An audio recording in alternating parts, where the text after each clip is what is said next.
Hello बच्चों, मैं हूं अभय सर और आप हैं सुपर क्लासेस में। आपको आज का हमारा टॉपिक है समस्थानिक, जिसको बोलते हैं आइसोटोप्स, और उसके बाद है समभारिक, जिसको बोलते हैं आइसोबार्स। उसके बाद है समन्यूट्रॉनिक यानी आइसोटोन्स। अब सबसे पहले हम लोग जानेंगे समस्थानिक क्या होते हैं। समस्थानिक ऐसे तत्व होते हैं जिनके परमाणु क्रमांक समान होते हैं किंतु द्रव्यमान संख्या भिन्न भिन्न होती है। ऐसा तो आप लोगों ने सुना ही होगा, ठीक है। अब इनको जानेंगे हम कि हम लोग कभी कभी भूल जाते हैं या कंफ्यूजन हो जाती है, ऑप्शन कैसे लिखें या ऑप्शन में नहीं पहचान पाते हैं। तो अब समझो होते क्या। तो समस्थानिक क्या होते हैं? वे तत्व जिनके परमाणु क्रमांक समान होते हैं किंतु द्रव्यमान संख्या भिन्न भिन्न होती है, वो क्या कहलाते हैं? समस्थानिक कहलाते हैं। अब समस्थानिकों की पहचान कैसे करें? डेफिनेशन तो हमें याद हो गई। अब पहचान करने के लिए हम क्या करते हैं, हमें तीन चीजें याद रखनी, तीन तत्वों को याद रखना है। जैसे हाइड्रोजन को याद कर लें कि हाइड्रोजन के समस्थानिक होते हैं, और कार्बन के समस्थानिक होते हैं, ऑक्सीजन के समस्थानिक होते हैं। होते तो और भी कई तत्वों क्या हैं समस्थानिक, मगर तुम्हें तीन ही याद रखने हैं अभी, ठीक है। तो अब हाइड्रोजन के समस्थानिक, तो इसमें क्या करेंगे, तो सबसे पहले हम हाइड्रोजन को लिख देते हैं। हाइड्रोजन का सिंबल होता है एच को लिख देते हैं, और हाइड्रोजन का क्रमांक क्या होता है? 1 होता है, ठीक है। तो इसमें बोला क्या गया कि परमाणु क्रमांक समान होते हैं, यानी जितने हाइड्रोजन होंगे सबका 1 संख्या क्या होगी? सब में एक जैसी होगी, यानी नीचे वाली संख्या क्रमांक होती है, ये क्रमांक संख्या सब में कैसी होगी? एक ही होगी। तो ये क्या हो जाएंगे? समस्थानिक होंगे। अब उसके बाद और भी बोला कि नहीं, क्रमांक संख्या तो समान होती है किंतु द्रव्यमान संख्या क्या होती है? अलग अलग होती है। द्रव्यमान संख्या क्या होती है? अलग अलग होती है। अब देख लो द्रव्यमान संख्या कैसे अलग अलग होगी। जैसे 1H1, ठीक है, इसकी क्रमांक संख्या 1, इसकी भी 1 और इसकी भी 1, मगर द्रव्यमान संख्या देखेंगे तो पहले की क्या है? 1, और इसकी 2 और इसकी 3, यानी जितने हाइड्रोजन है सबकी द्रव्यमान संख्या क्या है? अलग अलग हैं। तो ये क्या होंगे? हमारे समस्थानिक होंगे। और इनका नाम आप लोग जानना चाहें तो जान सकते हैं।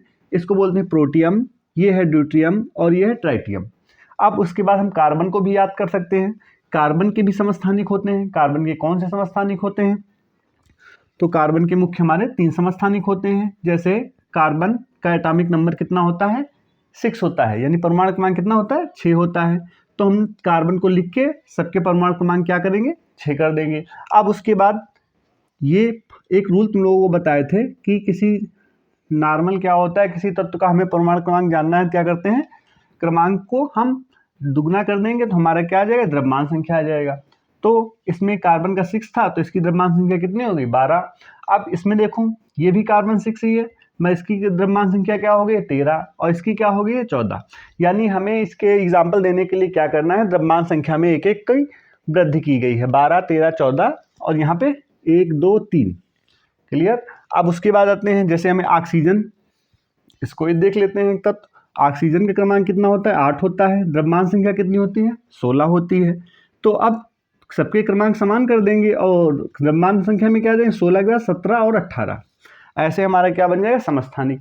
अब इसी की तरह आप दूसरे पे आते हैं, संभारिक। संभारिक यानी आइसोबार्स। आइसोबार्स में क्या होता है? जस्ट इसी का अपोजिट करना है तुम्हें और कुछ नहीं। अगर ये तैयार हो गया तो ये तैयार कर लोगे। अब इसमें क्या बोला गया? वे तत्व जिनकी परमाणु द्रव्यमान संख्या समान होती है किंतु परमाणु क्रमांक भिन्न भिन्न होते हैं। तो इसका मतलब ऊपर वाली संख्या समान होगी और नीचे वाली संख्या क्या होगी? भिन्न भिन्न होगी, यानी नीचे वाली संख्या होती है हमारी क्रमांक। बस डिफरेंस इतना आता है कि समस्थानिक में एक ही तत्व होते हैं, यानी कोई जो तत्व होगा उसका सिंबल एक ही होगा, और इसमें अलग अलग तत्व होते हैं। अब कैसे देख सकते हैं? जैसे हमारा आर्गन है 18, इसका क्रमांक कितना है? 18, और भार कितना है? 40। अब इधर पोटेशियम पे आ जाएंगे तो पोटेशियम का क्रमांक कितना है? 19, और द्रव्यमान संख्या 40। इसमें कैल्शियम परमाणु क्रमांक 20 और द्रव्यमान संख्या 40, यानी ऊपर वाली संख्याएं द्रव्यमान संख्या सब में समान है, और जिनमें द्रव्यमान संख्या समान होती हैं वही हमारे क्या होंगे? समभारिक होंगे या आइसोबार्स होंगे। अब देखो इसको भी हम याद करने का तरीका, क्योंकि भूलो ना कभी, तुम्हें याद करना है आर्गन। क्या याद करना है? आर्गन।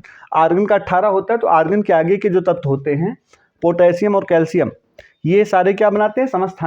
समभारी बनाते हैं। क्या बनाते हैं? कार्बन 18 के आगे के दो तत्व हमारा समभारिक बनाते हैं। तो अब आर्गन 18 हो गया, फिर उसके बाद 19 पोटेशियम, 20 कैल्शियम। तो इससे हमें एग्जाम्पल याद करने में कोई समस्या नहीं आएगी। अब उसके बाद आते हैं कार्बन का समस्थानिक। अब कार्बन का समस्थानिक कौन होता है? कार्बन का 6 होता है, और कार्बन तुम्हारे यहाँ पे समस्थानिक में भी है और यहाँ संभारिक में भी है, ठीक है। तो समस्थानिक में तो तुमने देख ही लिया 3 होते हैं सेम सेम। अब संभारिक में क्या होता है, कार्बन 6 और इसका एटॉमिक, इसमें देखें हम कि इसका एटॉमिक मास कितना है 14, कार्बन का एटॉमिक मास कितना होता है 14, 12 भी होता है और 14 भी, इस वाले से कैरी कर लेंगे तो यहाँ पे 14 है ना, तो वही वाला कार्बन ले लेंगे। तो कार्बन 6 और एटॉमिक मास कितना है 14 है। अब यहाँ पे नाइट्रोजन है, नाइट्रोजन का परमाणु क्रमांक कितना है 7 है, परमाणु क्रमांक 7 है और एटॉमिक मास क्या है 14, यानी इसका भी दोनों का परमाणु क्रमांक अलग अलग है और परमाणु भार सेम है, तो ये भी क्या हो जाएगा संभारिक हो जाएगा। तो ठीक है, तो समस्थानिक और संभारिक क्लियर हो गया। अब एग्जाम्पल तुम लोग इसी ट्रिक से याद कर सकते हो और कभी नहीं भूलोगे अगर एक बार इसे अच्छे से देख लोगे। अब उसके बाद आते हैं हम सम न्यूट्रॉनिक्स। अब न्यूट्रॉनिक मतलब क्या होता है, आइसोटोन्स। आइसोटोन्स क्या होते हैं, जिनमें न्यूट्रॉनों की संख्या समान होती है। अब कोई परमाणु होता है तो उसमें 3 टाइप के कण ही पाए जाते हैं, एक होता है प्रोटॉन, दूसरा होता है न्यूट्रॉन और एक होता है इलेक्ट्रॉन। इलेक्ट्रॉन और प्रोटॉन तो एक जैसे होते हैं, जो प्रोटॉन की संख्या होती है वही इलेक्ट्रॉन की संख्या होती है, ऐसे बोल सकते हैं प्रोटॉन इक्वल्स टू इलेक्ट्रॉन होता है बस। अब न्यूट्रॉनों की संख्या में निकालनी है, तो न्यूट्रॉनों की संख्या निकालने के लिए क्या होता है, द्रव्यमान संख्या में ही दोनों पाए जाते हैं। तो हम बोल सकते हैं यहाँ पे देखो इधर क्या होता है, यहाँ पे वे तत्व जिनके या जिनमें न्यूट्रॉनों की संख्या समान होती है।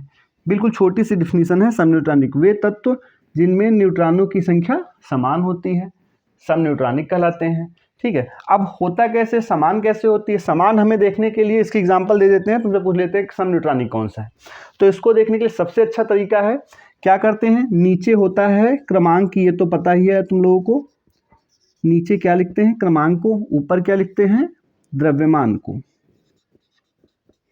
ठीक है। अब इनमें हमें सम न्यूट्रॉनिक पहचानने के लिए सबसे अच्छा तरीका होता है द्रव्यमान संख्या में हम क्रमांक को घटा देंगे, यानी ऊपर वाली संख्या में नीचे वाली संख्या को घटा देंगे, जो संख्या आएगी वही हमारी क्या होती है न्यूट्रॉनों की संख्या, यानी ऊपर वाली संख्या में नीचे वाली संख्या घटाएंगे तो हमारी आ जाएगी न्यूट्रॉनों की संख्या। अब देखते हैं जैसे ऊपर वाली संख्या क्या है 2, अब 2 में नीचे संख्या क्या है 1, माइनस कर दिए तो क्या है 1, इसमें न्यूट्रॉनों की संख्या क्या हो गई 1।